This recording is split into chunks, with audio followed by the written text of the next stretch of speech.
Good morning, I'm Sapsanamma. Let's begin with the top stories of the hour. Prime Minister Sharma Oli in New York to attend the 79th General Assembly of the UN, the Premier to hold bilateral talk with Indian counterpart Narendra Modi. 21 glacial lakes of Nepal at risk of outburst. Prime Minister Oli's UN General Assembly participation taken as an opportunity to shed light on the impacts of climate change on Nepal. Sri Lanka's presidential election voting underway. Around 17 million registered voters eligible to exercise the franchise. 38 candidates in the fray. And Nepal to play against Cambodia today in the AFC Under-20 Asian Cup qualifiers. SAF Under-17 Championship match also slated for today. Nepal to play against Pakistan.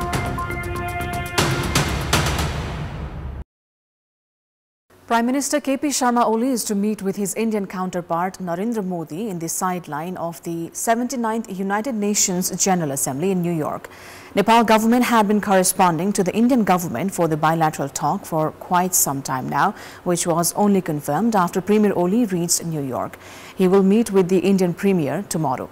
This will be the first meeting between the two after Premier Oli assumed office for the fourth time. Prime Minister Oli had left for New York yesterday to participate in the United Nations General Assembly.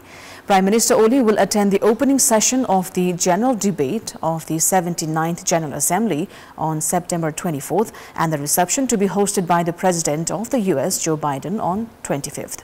While in New York, the Prime Minister will address the Summit of the Future as the chair of the Global Coordination Bureau of Least Developed Countries. He will also address the high-level plenary meeting on addressing the existential threats posed by sea level rise and the high-level meeting on antimicrobial resistance, among others. On 23rd of September, Prime Minister Oli will deliver a keynote address on Nepal's journey to democracy and economic prosperity at Columbia University. In addition, he will also speak at the John F. Kennedy Jr. Forum at Harvard University on Nepal's perspective from transitional justice to climate justice on September 27. The Prime Minister will have a meeting with the Secretary General of the United Nations, Antonio Guterres, as well. He will return to Kathmandu on September 30.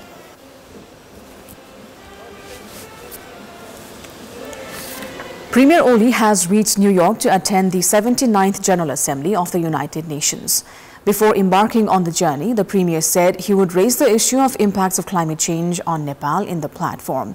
Considering the recent glacial lake outburst floods in Nepal and the losses incurred, his visit has been taken as an opportunity to raise the issue in front of the international community.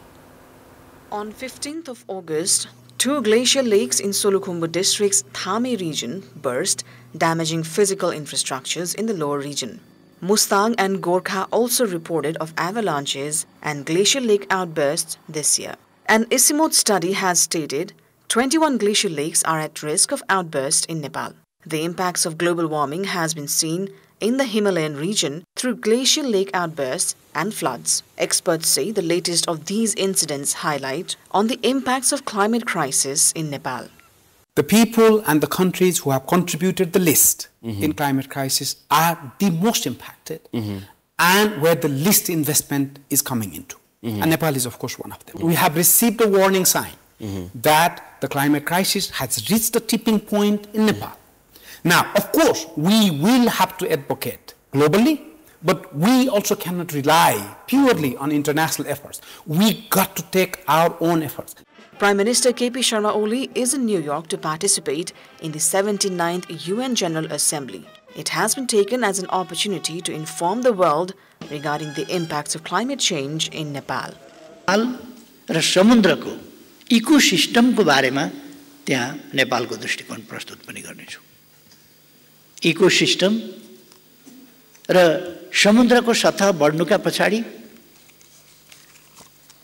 हिमालको हिउँ पग्लिनु कारण रहेको छ। The increasing amount of greenhouse gas emissions, especially by developed countries, has affected Himalayan nations like Nepal that is still developing. The delegation led by Premier Oli is prepared to emphasize on the need to establish the loss and damage mechanism and to implement previous agreements on climate change. Experts meanwhile suggest it is high time for the implementation of climate change agreements. They have called for a strong climate change diplomacy based on facts and evidences and also for climate-friendly projects. Effective diplomacy, effective climate diplomacy, which is based on data and evidence, is extremely important. That's the first element. The second element is talking is not enough. At COP28 in Dubai last year, an agreement was reached to implement the Loss and Damage Fund. The fund would prove instrumental for countries like Nepal in helping with its adaptation and mitigation plans. However, analysts say Nepal has lacked consistency in raising issues at global platforms like the UN General Assembly and diplomatic efforts to make the most out of such agreements.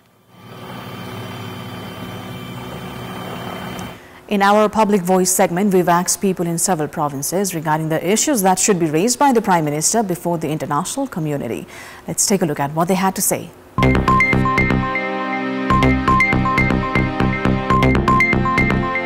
युवा प्लानको विषय अनि अहिले नेपालमा भर्खरै पास भएको TRC एक्टलाई चाहिँ कसरी पीडित मैत्री बनाउने भन्ने विषय मानवाधिकारसँग सम्बन्धित मुद्दाहरूलाई उठाउँदा बेस्ट हुन्छ क्लाइमेट चेन्ज महिला हिंसा नेपाली भूमि अतिक्रमणको समस्यालाई समाधान गर्नको लागि अन्तर्राष्ट्रिय समर्थन जुटाउनु पर्छ काम गर्न जाने महिलाहरूलाई विशेष गरेर अहिले पछिल्लो समयमा धेरै मात्रामा श्रमको शोषण सँगसँगै शारीरिक रूपमा चाहिँ शोषण भएको चाहिँ हामीले धेरै मात्रामा देखेका छौं र यसको अन्त्य हुनुपर्छ र त्यहाँको स्थानीय सरकार त्यहाँको जुन देशको हो त्यो देशको सरकारसँग पहल गरेर चाहिँ त्यसको अन्त्य गराउनुपर्छ विदेश पलायन हुँदा पनि त्यहाँ गएर मान्छे मरिसकेपछि उहाँहरुको समयमा उद्धार नहुने क्षतिपूर्ति नपाउने अनि त्यहाँबाट शरीरलाई पनि यहाँ ल्याउँदा महिनौं महिना लाग्ने भएको यस्ता विकराल समस्याहरूले नेपाल ग्रसित छ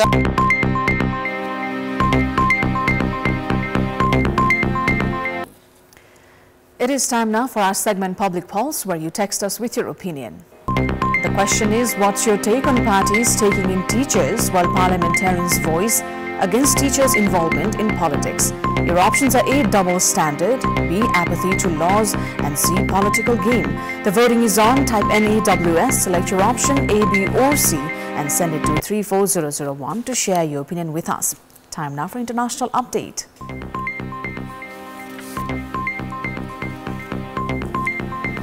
Sri Lanka's presidential election voting is underway. According to the Election Commission, the voting started at 7 a.m. local time and will continue till 4 p.m. It is said that more than 13,400 polling stations have been arranged for the election. About 17 million registered voters are eligible to vote in this election, which has 22 constituencies. 38 candidates are in the fray for the election. In the election, the main competition is between incumbent President Ranil Wickremesinghe, National People's Power Alliance candidate Anura Kumar Dissanayake, and SJB leader Sajid Premadasa. Wickremesinghe, who ran as an independent candidate, and Premadasa, the main opposition leader, are generally considered pro-India, while Dissanayake, who appears in the strongest position in the polls, is pro-China. He has gained a lot of popularity among the youth by showing his commitment to fight against corruption. This is the first election in Sri Lanka after the financial crisis in 2022. At that time, there was a huge protest in the country. After the protests escalated, then President Gotabaya Rajapaksa had to leave the country and Prime Minister Mahinda Rajapaksa had to resign. After the then President Rajapaksa left the country, Ranil Wickremesinghe became the president of the country. Today's election is seen as economic reform, a potential for economic reform in the country. Many people in the country are still suffering due to tax hikes, subsidy cuts, and welfare schemes. Many analysts believe that in this election, the voters will be concerned about economic reforms. The results of the election poll will be announced tomorrow. A top Hezbollah military commander was killed in an Israeli airstrike on the Lebanese capital Beirut in a major escalation that has added fears to an all-out war.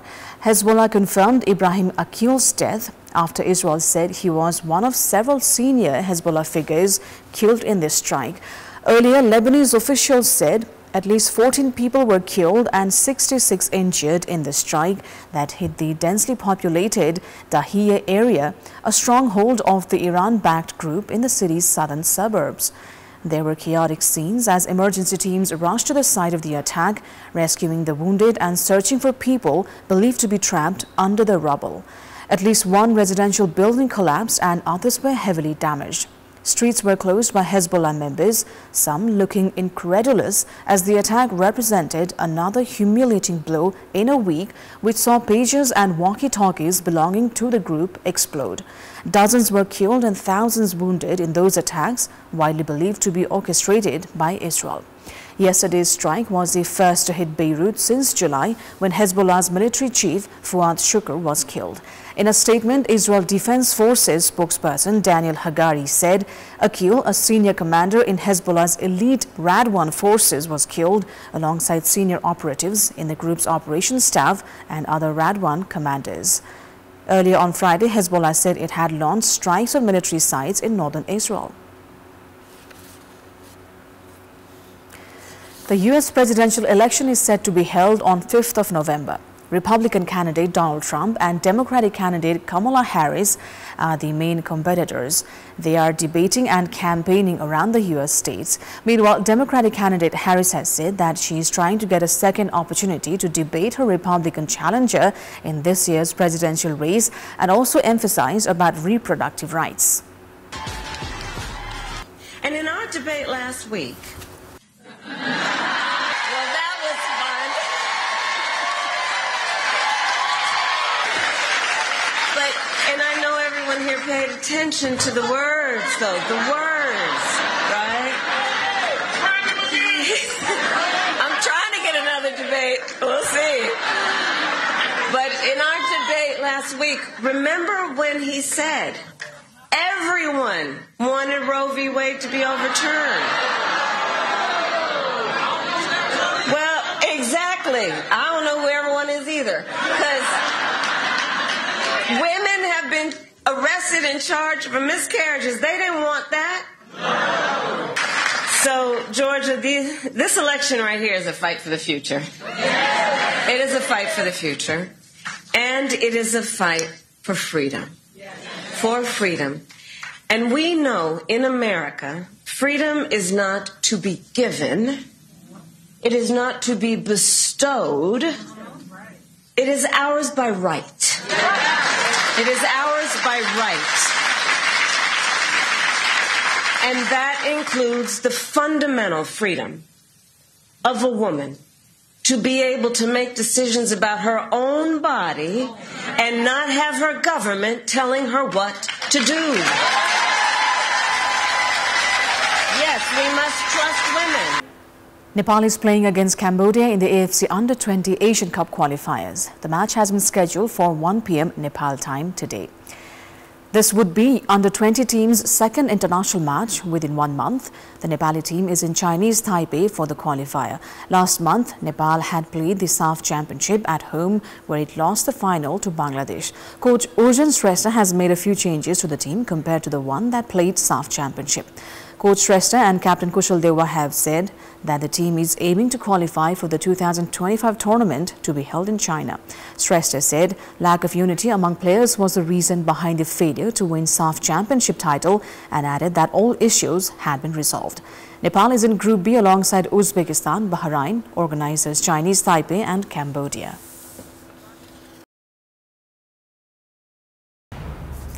That is all for the moment. Thank you for watching. Bye for now.